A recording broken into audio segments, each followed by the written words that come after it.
Again, thank you once again for joining us this Friday. Let us begin animation pipeline. And like always, we want to make sure that you guys stay at home and always stay learning something new. So today we are going to be talking about a few things. So let's go ahead and start. So what is a an animation pipeline? What is this? So basically, a pipeline is a detailed plan, and this is the process of how an animation project begins from start to finish. And here you do see that we have three stages. We have the pre-production, the production, and the post-production. Now, it's important to learn what the pipeline is because there's going to be some things that we're going to be talking about a little bit later that do connect with this. But I'm going to have Jaden jump in a little bit and talk a little bit about the production part here. Jaden?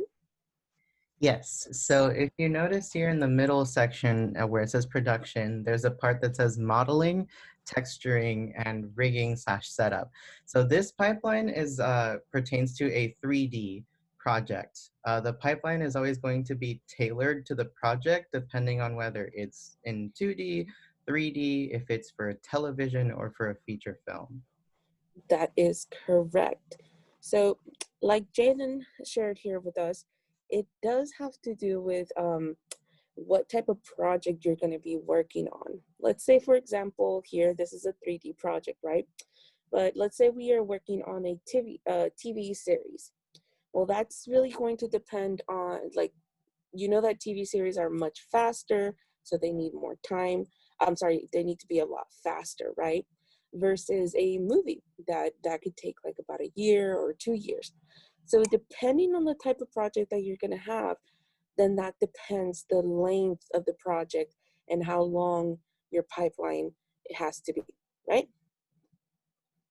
So next, let's talk a little bit about what an animatic is. And this is where Jaden is going to go more into detail a little later on. So basically, an animatic is pretty much a rough draft and a point of reference for animators to work off of, right? This is the blueprint of the final animation. So here you're going to have I don't know if you guys remember the storyboards. If you were in that webinar, this is exactly here. Let me play this little GIF for you. As you could see, you're going to have the blueprint, black and white. There's not a lot of detail, but you get the general gist of it, right? And essentially, it's pretty much a slideshow with audio. So you could see the final production with colors, and look how cute that is.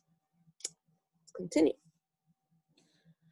And like always, we want to make sure that you guys learn about the career options out there for you. So let's talk, there's two sections here. We have the production roles. These are going to be the producers, the producer, the assistant to the producer. You have your director, your screenwriter. So these are people who are going to be taking care of like the more technical part of the um, uh, project that you're going to be working on, right? So like the sound editor. So let's say you're not very artistic. Well, maybe this is a field that you'll like to get into. But let's say that you do like to draw and you excel at that. Well, there's artistic roles. So these are your character developers. These are your virtual effects designers, your storyboard artists. Remember that. You have your visual developers and your animators as well. And last but not least, we'd like to make sure that you guys know about our great resources here at Miami-Dade Public Library System. Here are two great books. We have the Storyboard Artist, and this is a guide to freelancing in film, TV, and advertising. This is by Gypsy Cristiano, and I'm sorry if I don't pronounce that correctly. But this book talks more about professions and giving you some tips and tricks on how to land the perfect job for yourself. Next, we have iMovie, The Missing Manual. This is by David Hogue and Erin Miller. And this is pretty much a hands-on step-by-step instruction on how to create your movies, your iMovies on your iPhone, your iPad, wherever you can. And last but not least, one of my favorite is the online Linda tutorials. This will help you expand your professional skills. And even if you are 13, that doesn't matter. You could still teach yourself really cool things if you decide to go into lynda.com. Now, if you have the Miami-Dade Public Library System card, you're able to use it and get access to all of these courses that can teach you about different software, HTML, Photoshop, from business to animation, storyboarding. It's endless. But let me go ahead and toss it over to my colleague, Nicole, she's going to be talking us through iMovie today. Thank you, Dinah. Mhm. All right, I'm just going to share, and we're going to jump right into iMovie. So I already opened it up, and this is what it looks like whenever you open up iMovie. These are some projects that I've already worked on. Actually, me and Jane both use this computer. So these are actually on our YouTube channel, past webinars that we've done.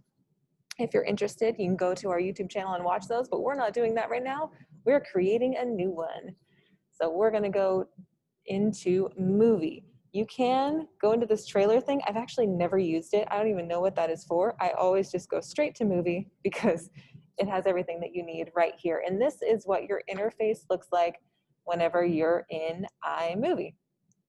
So iMovie is great to start with because it's intuitive. It's a lot easier to use than other video editing platforms. So this is a good one to start with. And we're going to go ahead and import some media. So I clicked that button, and I'm already on my desktop. I made a folder that had these things in it. So I'm just gonna pick them up, select them all, and import all. And when it imports, it's gonna go to my media library. So this is everything that I'm using in my project is gonna show up right here. And you'll see this is a video clip, and as I scroll through, it's called scrubbing. It's going to show me a little preview back and forth of that video. This is a photo. So when I scrub back and forth, it does nothing because it's a photo and it's not going to move. Same thing here. But this is a video and you can see that.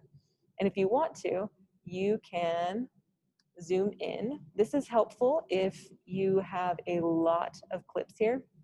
So say you have 5 clips of this dog at the beach and they're all right next to each other. It's going to be a lot easier to tell which clip you want if they're bigger. So that's convenient.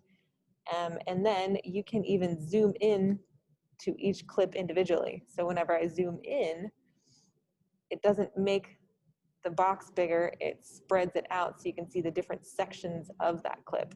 And again, that's helpful when you have lots of footage you're scrolling through and you want to be able to tell exactly where it is that you want to edit. So I'm going to scroll that back down because I don't need that. I've only got these 4 things I'm working with. Okay, so this is my media. We're going to go over to audio.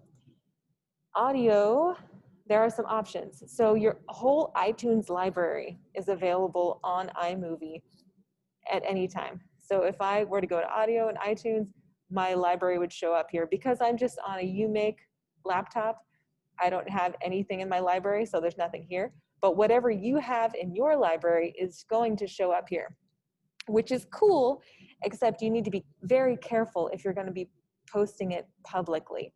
So all music is copyrighted. It has a digital ISBN, like a barcode, a digital barcode on it, so that companies can tell whenever you're using a copyrighted song, which means that if you post a video onto Facebook or Vimeo or YouTube or wherever you're posting your videos publicly and it has a copyrighted song on it, they might just take it down, or whoever owns the copyright to that song can choose to collect royalties from people watching your video that you made using their music. So be very careful with music. If you're going to use music, I suggest either using your own. You can go to GarageBand. If you have anything in GarageBand that you have made, you can use it all you want because you own that music. Or go to royalty-free music sites, and you can download stuff from royalty-free music sites to use as long as they say it's okay to do so.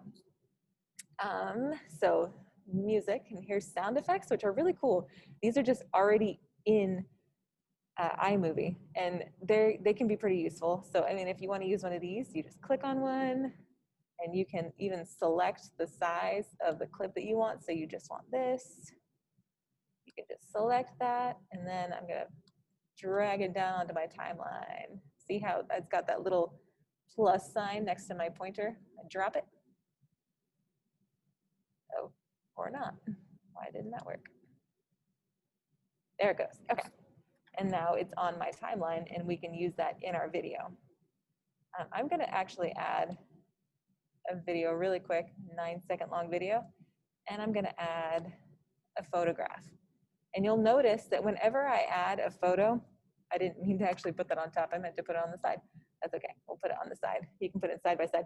If you do put something on top of one another, like he's got it up here, see how now we see the clip whenever I'm scrubbing through, and then with the video or with the picture on top, all we see is the video.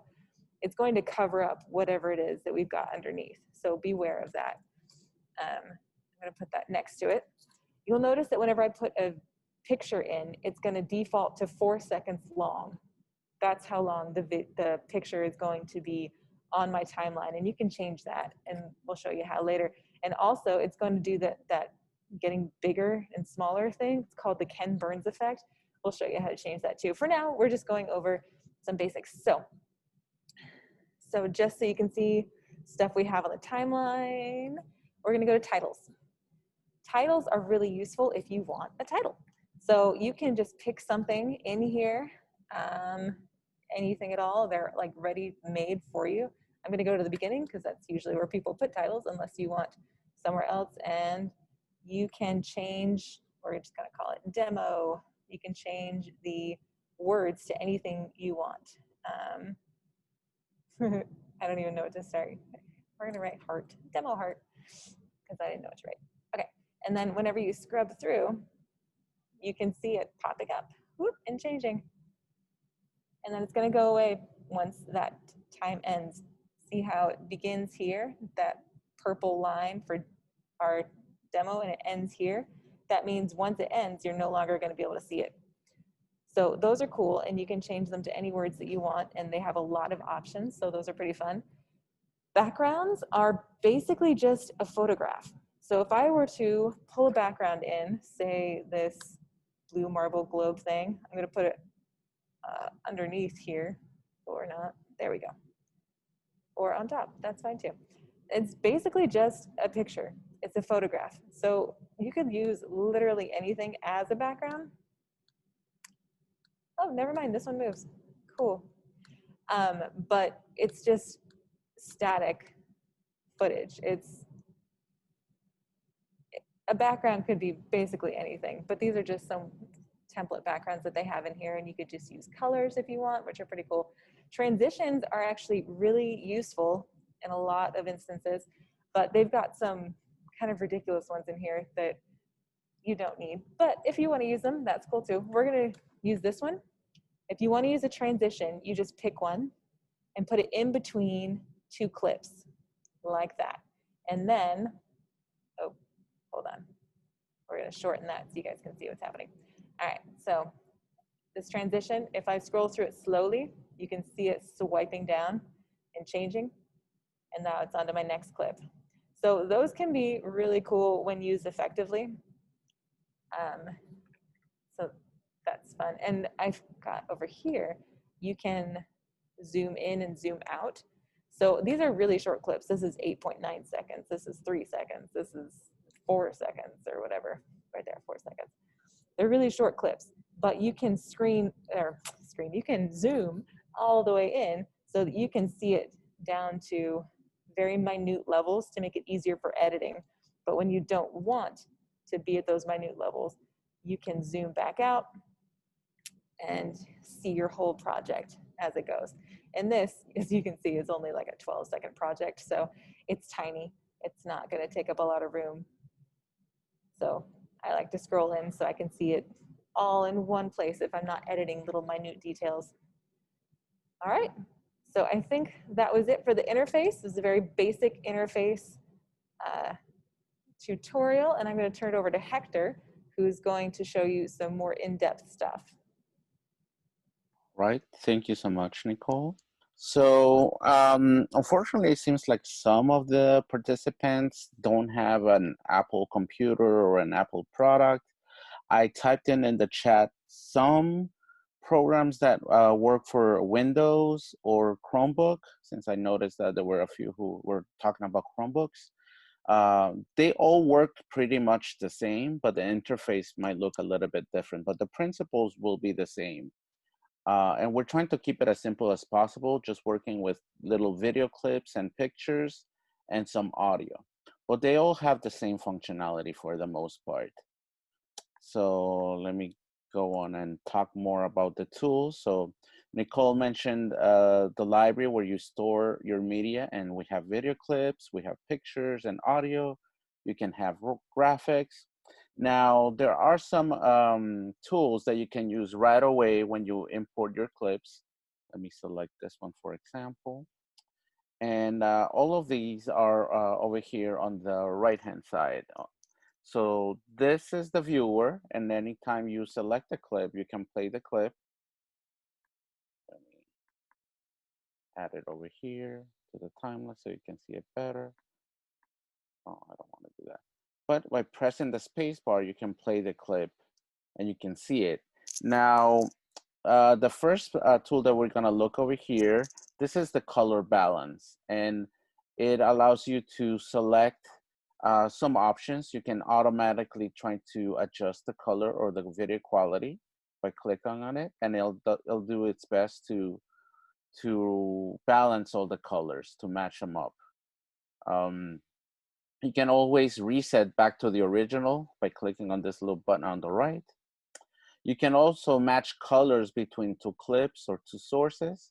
If you click that button, it allows you to either go into one clip or another one and match them up to a different video.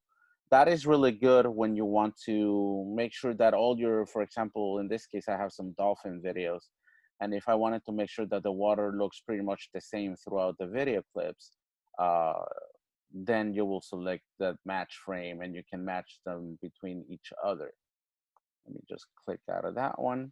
The next one is the white balance, and that allows you to balance all the colors. Usually when you're shooting, for example, indoors, and you have those lights that give you that yellow tint, if you click on a white wall using the white balance, because when you click on the button, you can pick and choose any color.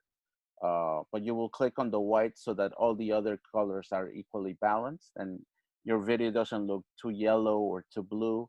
That is a really good tool to use. So it has that option. And it also has a skin tone balance, which if we had a person over here, we can definitely match the colors of the skin tone so that it gives you natural looking colors. And it doesn't look too yellow or perhaps too pink. So that's this color balance tool. The next one up is the color correction tool. And this one allows you to darken or brighten your video or your pictures. You have your dark tones over here, you have your mid tones or mid levels, and you have your light tones over here. The next one to your right is the color saturation. And of course, if you move it all the way to the left, you get black and white. You remove all the chroma or all the color. And if you move it to the right, you saturate the video. So sometimes if it's too bland, you can boost it up a little bit. But if you want to play around, there are some filters that we're going to be covering later on. But this is a good tool to use if you're doing minor adjustments to the color. And this is the temperature. And you are able to make the tones look bluer or yellower. Some people refer to this as the tint. So it basically does that same function of tint. And again, if you reset, it brings back everything back to the original settings. The next tool is the cropping or the rotate tool. You can rotate your videos. Same thing with the pictures. You can crop them. If you have pictures, it works better with pictures. Let me add a picture here to the timeline. I'm just clicking and dragging it to the timeline. And let me double click so I can see it in the viewer. And Jaden is going to be talking a little bit more about how to work with pictures or images, but just bear in mind that there's 3 options. You can make the picture or the image fit the whole screen. You can crop it to a particular size, or if you want to just focus on certain areas, you can crop it. Or there is something called the Ken Burns effect, which by default it does with every picture. And that's basically just, it simulates movement. So it'll move from one part of the screen over to another one. Sometimes that's good to use to add a little bit of dramatic effect, but it's not required. Okay, let's go back to looking at some video clips, because I'm going to be talking about this one, which is called the image stabilization. And that happens when you're using a camera without a tripod or somewhere to sustain the camera. If you're just holding it with your hand, sometimes, you know, especially the older cameras were very heavy, and your hand get tired and your video will start looking very shaky. So this allows you to kind of normalize that video, and it'll start analyzing the video, and you can adjust those settings. Let me change that. Oops. We also have the audio levels for the video. Let me see if I can set it up. Let me grab another one. Let's see if I can do that. Oh, I forgot. So in this case, this is very important. These videos don't have audio. And if you click on this little wheel and you select audio show waveforms, it'll show you if a video has any kind of audio. And in this case, I have this video of a rocket ship, and you can see there's some waveforms down here. That's how you can tell if a video has audio included. Otherwise, you'll have to bring it in down here and take a look if you don't have that set up to be enabled. So when you have audio, you have your balancing, so you can auto balance your video audio. You can adjust the volume, and if you see right here, as I move this little knob to the left, it reduces the volume or it lowers the volume, and if I move it to the right, it boosts up the audio. Now I'm gonna move it all the way to the right so you guys can see. It shows us some yellow and red. You want to make sure that you don't see that, or that there's not a lot of that, because that red means it's peaking. So you'll get a lot of distortion and really bad audio quality. You want to make sure that it looks nice and blue, and there's not a lot of yellow, and especially red. You can also use this little button, which is the equalizer. This is really good for when you're using your voice on your microphone camera. You can enhance your voice so that the background noise is not as prevalent. You can reduce the hum sometimes that the microphone creates. You can reduce the background noise as well, and you can adjust it. So it allows you to work with audio. So those are the audio equalizing settings. Then the next one is also for video. Let me click on that video clip right here in the bottom. Okay. And it's this little thing that looks like a little chronometer. It's a speed. And normally the video is played at normal speed, but you can also choose to do a slow motion, and it slows down by a percentage, 10%, 25, 50, or you can do it automatic. You can also speed it up and create a video that's twice the speed, twice or 4 times or 8 times. And if you notice, when I click down in the bottom, you see the video shortens because you're playing it a lot faster. Now, you also have the option of reversing a video. You just have to be careful when you're using that function, because if you are, for example, showing somebody walking and you reverse the video, then it's gonna show the person walking backwards. If it's a funny video, then that's okay. But if you're doing something serious like a documentary, then you wanna be careful not to use a reversed video. And the next up is the filter, which works pretty much like any kind of filter that you use on Instagram or any of those photo applications. It gives you different colors. You can turn something like a vignette. You can make black and white, all kinds of different tools that you can use for that. So that's a little clip, a filter effect. And finally, the last button on the right is the information button, when you select a clip or a picture, it gives you the name of that clip, which is really, really useful. And it also, in the case of video, it gives you a duration. If you notice, it's the same duration that appears on the top left corner. And you can tell when it's video, again, because you can scroll and you can view it. It has the timing right here, and a picture by default has this little camera so that you can tell the difference between a picture and a video. And finally, you also have the microphone, which unfortunately right now I'm not able to demonstrate because I'm using the microphone for the Zoom chat, but there is a way to record audio directly onto your clip. So you can put a picture or a video on your timeline, and then the microphone will come up and you just press the red button and it'll start recording your audio. And you can easily delete that audio and it wouldn't interfere with the regular audio from the clip if there is clip or music. So those are the basic functions or the basic tools that you have available here. And now Jaden is going to give us a little demonstration with the actual drawings so that you can see the proper animatic. All right, and passing it over to you, Jaden. Alrighty. So now we're going to get into the nitty gritty. We're going to start putting together our animatic. So if you guys have been in some of our past webinars, some of these drawings might look a little bit familiar. This is an animatic that I put together when I was in school. And I just wanted to talk a little bit about the preliminary process before jumping right in and throwing stuff into the timeline. Of course, before I started putting this animatic together, I had to create drawings for it first, right? And before I could make the drawings, I had to have a story. So the first thing that I did was actually write a script. So you'll see here, this is a little piece of it that we're gonna be working on today. But I wrote a script, I came up with some dialogue. You see here the character's name, and then here it describes what they're doing. So I basically used the script as my point of reference for what I needed to draw, right? So here you can see it says Aster, he's peeking out from behind a pillar, holds up an arm cannon. So now I know that I have to draw this character like hiding behind something, getting ready to lunge out and attack.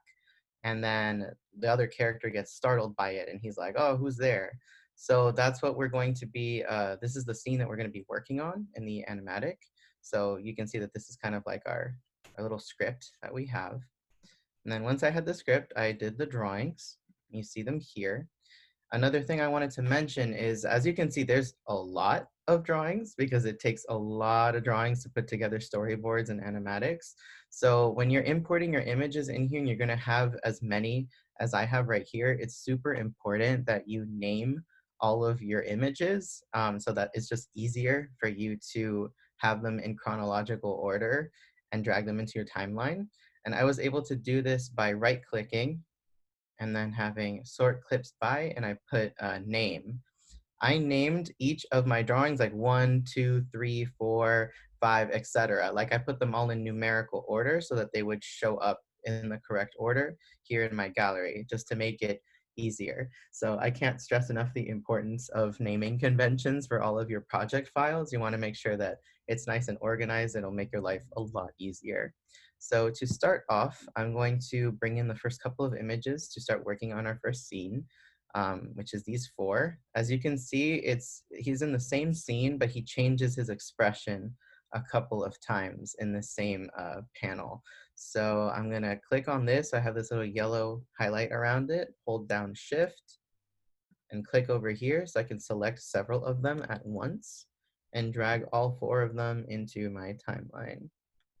Now, when I'm scrolling through it, you notice it does this weird like zooming in and out thing. For some reason with images, not only is the default the 4-second duration, but it has this default to zoom in and out. Don't know why that is. But to get rid of that, we go here over to the cropping tool and we select fit. So it doesn't do that weird movement. So now you'll notice that when I scrub through it, it's not zooming in and out anymore. It's just normally there. So I have these 4 here. Now that I have my images, I'm going to go down to my audio files, which are down here, and grab the voiceover clip to match with the image. So right here, just hovering over them, I don't know which is which. I can't tell just by the wavelengths. So if I just click on one and I select this little eye over here, clip information. Here it tells me the title of the clip. So the one I'm looking for is one where he's like, oh, this sucks because his ship just crashed. So let me see which one it was. Okay, so it's this one. So there's these little wavelengths here. There's about 4 lines of dialogue here. It's a total of 12 seconds. So there are 2 ways that I can bring this audio into my timeline. You see how there's this yellow highlight around it with these little brackets?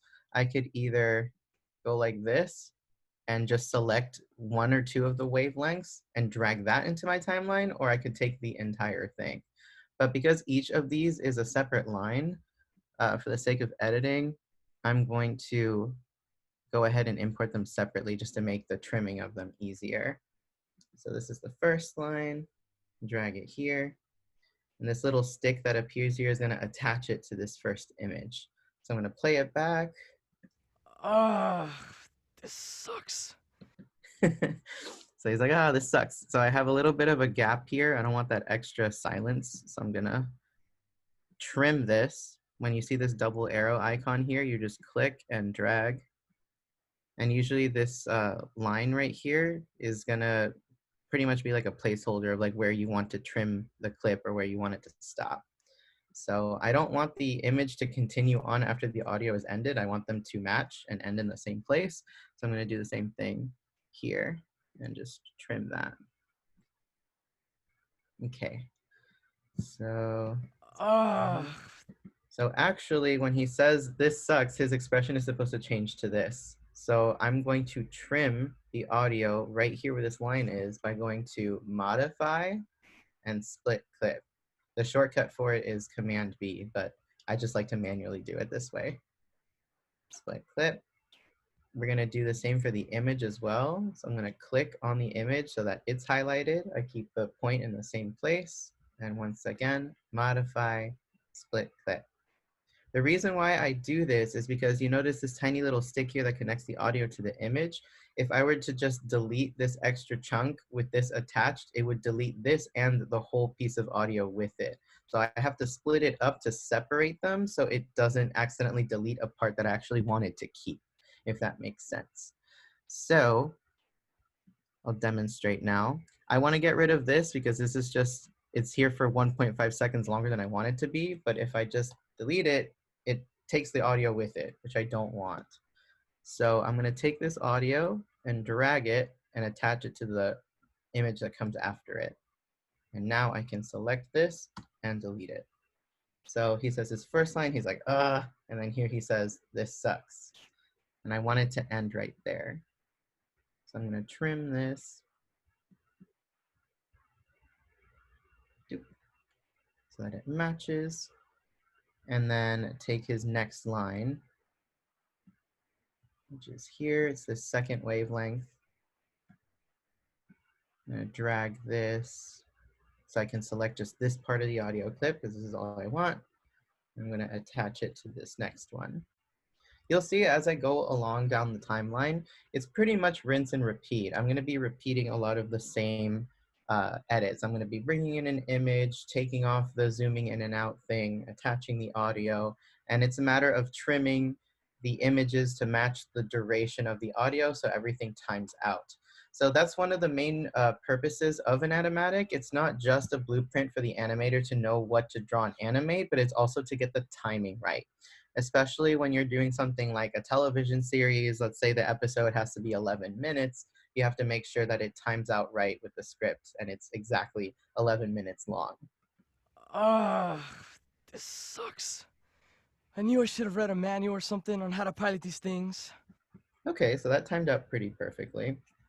And then over here, he sighs again. I want to repeat that same panel over here where he's sighing. So I'm going to drag that, insert it here in between. Go back to my audio file. Another thing that's pretty useful is that you'll notice compared to all the other audio track, now there's these like orange lines on this track. So this tells me that this particular audio track is already in the timeline compared to all the other ones that haven't been put in yet. So that's also another little like marker that's useful. I'm going to take the next wavelength, which is this tiny little one right here. He sighs. And drag that. It's pretty short. So I'm going to select this. It's doing the annoying zooming in and out thing again. If I'm going too fast, by the way, let me know. I can't see anything in the chat, but if you guys have questions as I'm doing this, I'm more than happy to do something again and slow it down if you guys need like a more detailed explanation. Let me trim this. And then I know that this last piece of dialogue goes with the last expression he has over here. Yeah, so far no questions in the chat for you, Jade. Okay. Do that. So we're going to play it back again from the beginning. And this is another thing. When you're editing in Animatic and you're doing the sound effects and the voiceover, you'll probably end up memorizing the entire script by the time you're done because you have to play it back and hear it over and over and over again. So just keep in mind, you're going to be listening to this dialogue a lot when you're in the editing process. This sucks. I knew I should have read a manual or something on how to pilot these things. I hope it isn't damaged beyond repair. All right, so that timed out pretty well. We have the first 11 seconds of our animatic put together.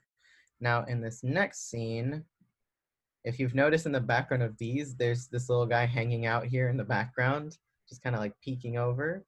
So he's getting ready to jump out and attack. So over here, he fires a laser beam and attacks our character. So I'm gonna go and highlight the next couple of clips. This one. So Hey, while you add those, oh, I'm sorry. Go ahead, Nicole. Yes. Oh, go ahead. No, we had two questions on the chat for you, Jaden. The Yes. first one is, what app did you use to do your drawings? Okay. And also, where did you get the audio from, or how did you record the audio? I guess would be the question. So the drawings, I did them on my iPad using a program called Procreate. But you don't have to do it on an iPad or an Apple device. If you guys have been in some of our previous webinars, we've done a couple of them on some digital drawing apps. There's a bunch of free ones that are open source and available to use, and a lot of them are both for Android and Apple. If you guys can type in the chat for me, some of the programs that we've showed them in the past. I know Sketchbook, like Autodesk Sketchbook is one of them. That one's free and it's really great. Has a lot of good drawing tools. There's Adobe Sketch and Adobe Illustrate. I know Fire Alpaca is one for the desktop. So Love the there's name of a that Fire Alpaca. Fire Alpaca. Yeah, that's a desktop one. It has to be on the computer. Some of them are apps, like they're mobile, that you can use it on any tablet or phone. And some of them are like computer only, but they're all free. Like all the ones that I just listed are free. Do you So know there's, any for the Chromebook by any chance? I know we have some who use it. well, the Chromebook it operates on Windows. So a program like Adobe Sketch or Adobe, the Chromebook is like a tablet, right? Or is it a Right. laptop? It's a laptop, yeah, for the most Okay, part. so if it's a laptop, I would suggest Sketchbook, Autodesk Sketchbook, because that's a desktop Sketchbook, yeah. program and that one's free. Yeah, we mentioned that one. Cool, Yeah, cool, cool. that's probably the best one out of the ones I named because I feel like it has the most amount of tools and brushes. For being a free program, it has a lot.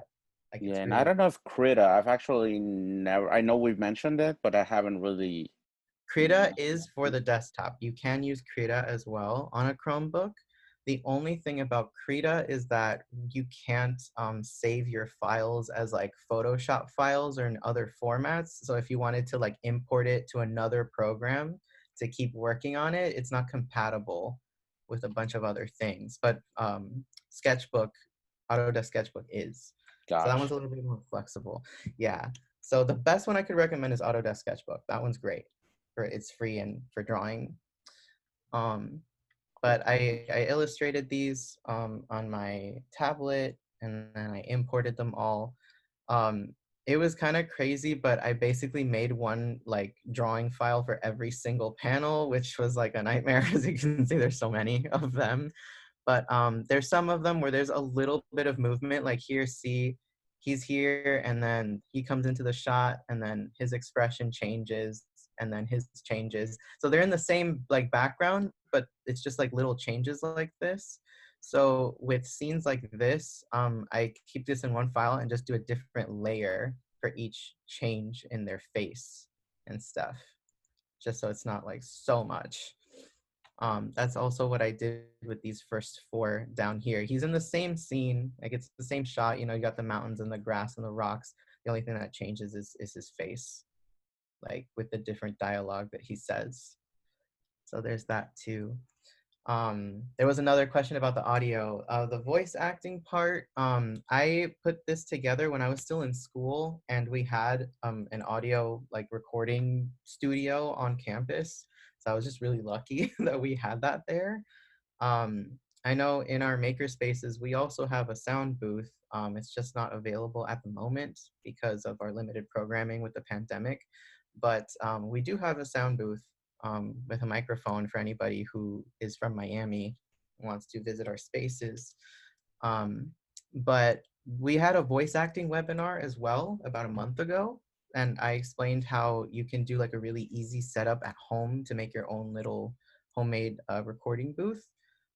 It doesn't take much. You just need like a decent microphone, and you could just use like blankets. You could use a small space like your closet and cover it with some blankets to get a little bit of soundproofing, and you should be good, like just doing that.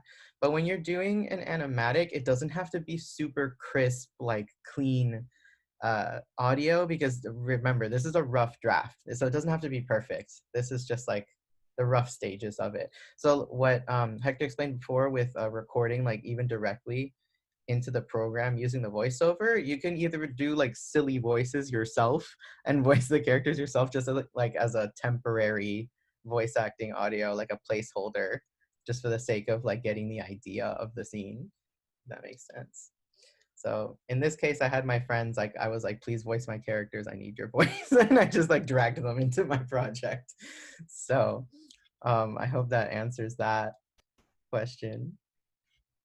If you guys want to ask me anything else, let me know.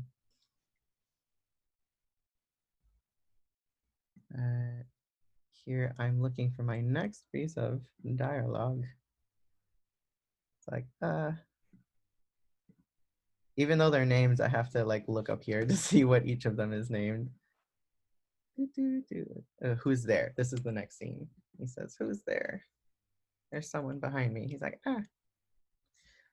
So this is where it's going to get a little bit different. We have our voice acting audio so far, but now we're going to add in a sound effect as well, because there's this laser like pew coming out from behind him, and we want that laser sound effect. So if we go to audio, iMovie has a bunch of already pre-made sound effects built into the program. There's literally an entire like sci-fi folder, which is really convenient for me because this happens to be a sci-fi setting. So here there's this laser gun sound effect. If I want to preview it, I can just press play. It sounds kind of like a splat, but it'll work. It'll do.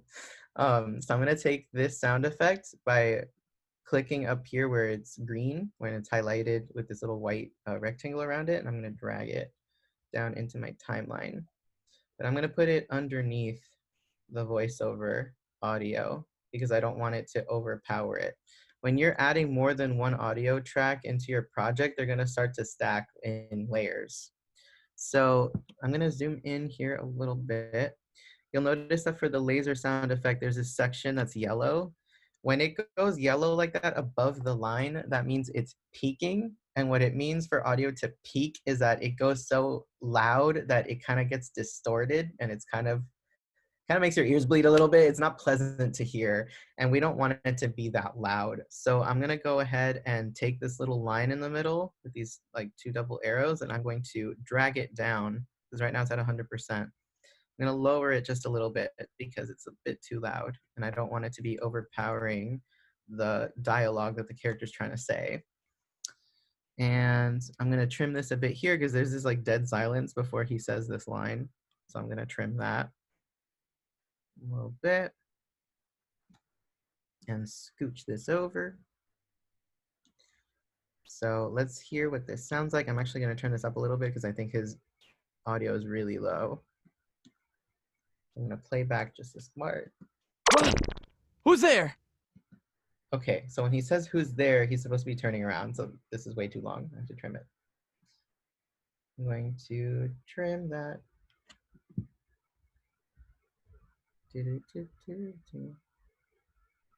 Okay, let's see how that plays out.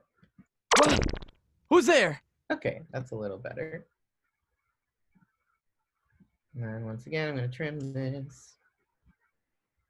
Remember, your pictures are always going to be 4 seconds by default, but some of these lines are so short, they're very quick. They're literally like 1 point something seconds long that I have to chop them up. And then this is when my second character is introduced. I'm going to go back to my media. And all of his dialogue is right here. This is Esther's lines. Unfortunately, they're all lumped together. So I'm not sure which of these wavelengths is the specific piece of dialogue I want. So one thing that I can do while I'm in here is put this little orange line where I want to start playing it and hit the spacebar to play a preview of it. You made a mistake coming here alone. Oh, that was actually exactly where I needed it to be. That's the line I needed. So I'm gonna put that there. I know that's the piece of audio I need. And I'm gonna drag that in here. Get rid of that silence in the beginning. Ooh. Drag that over. So as you can see, I'm pretty much rinse and repeat. Like I'm doing the same thing over and over again. I'm dragging in clips, I'm dragging in audio. Whoa, what happened here? Something happened, okay. I'm dragging in clips and audio and just putting them in order and trimming them up to time them out. So let me see how this came out. He jumps in. Who's there? Ah! that's actually not where I needed it to be. It's like, there's way too big of a gap of silence here. So once again, I'm gonna go to modify, split clip, and I'm gonna get rid of all this silence over here, this dead space. Let's scoot this over.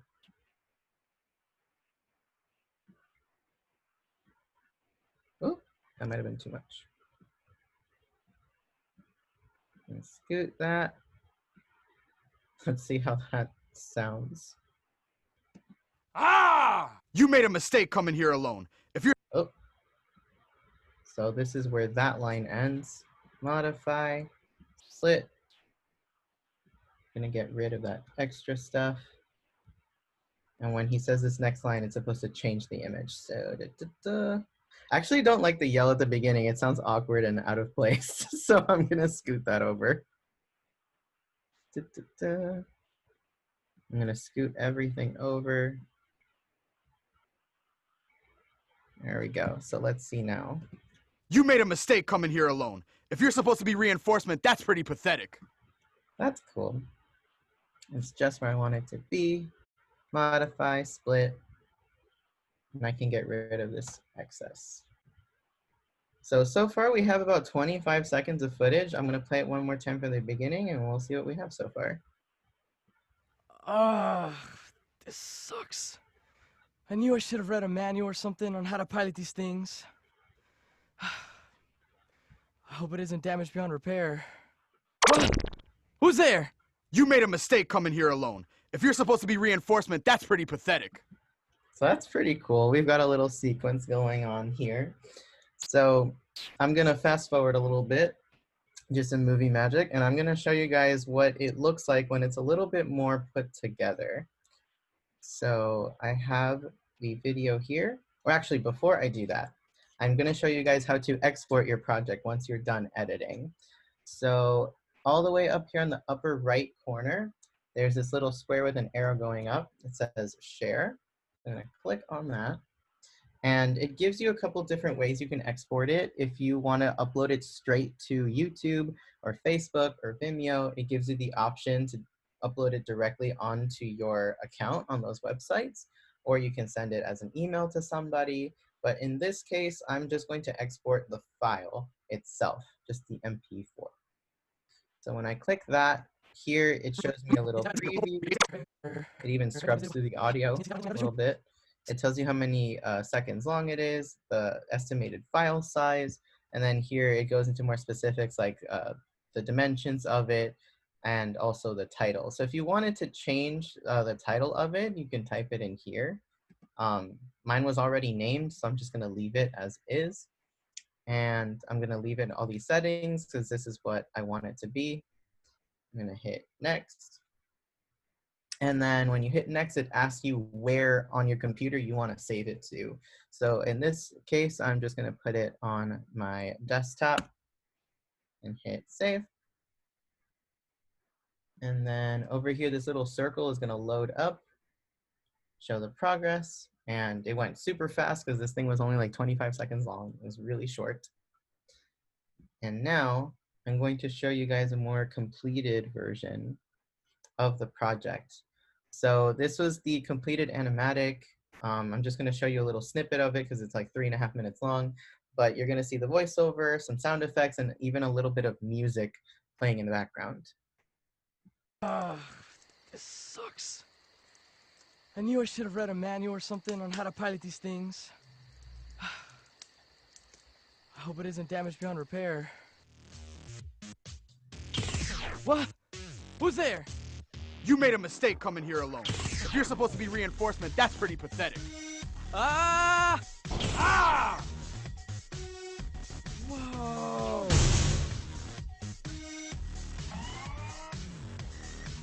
Please, please.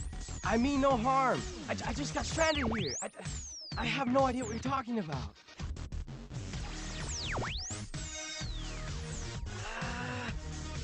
Don't expect me to believe that just because you're a lousy fighter. I... Speechless? I guess you would be after being so easily defeated by my awesomeness. Get ready to eat my laser cannon, punk. Okay, so I'm gonna pause it there. I didn't want to play the whole thing, but as you can see, like there was a little bit of music happening when the fight scene commenced. Like there's more action. You kind of get more of like a mood of what the setting is supposed to be. He's like lunging up in the air and firing lasers and throwing punches, and there's music and sound effects to accompany that. So this is what a little bit more of a put together animatic looks like when you add a little bit more effects. And there was a part here where he comes out from behind the pillar, which is at the very beginning. I didn't show that part in iMovie because I actually did that in a different program.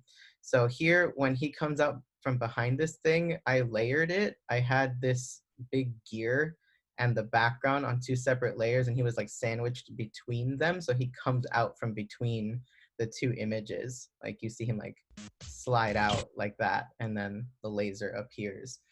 In the very beginning, there's a part where he's in the ship and it's shaking around.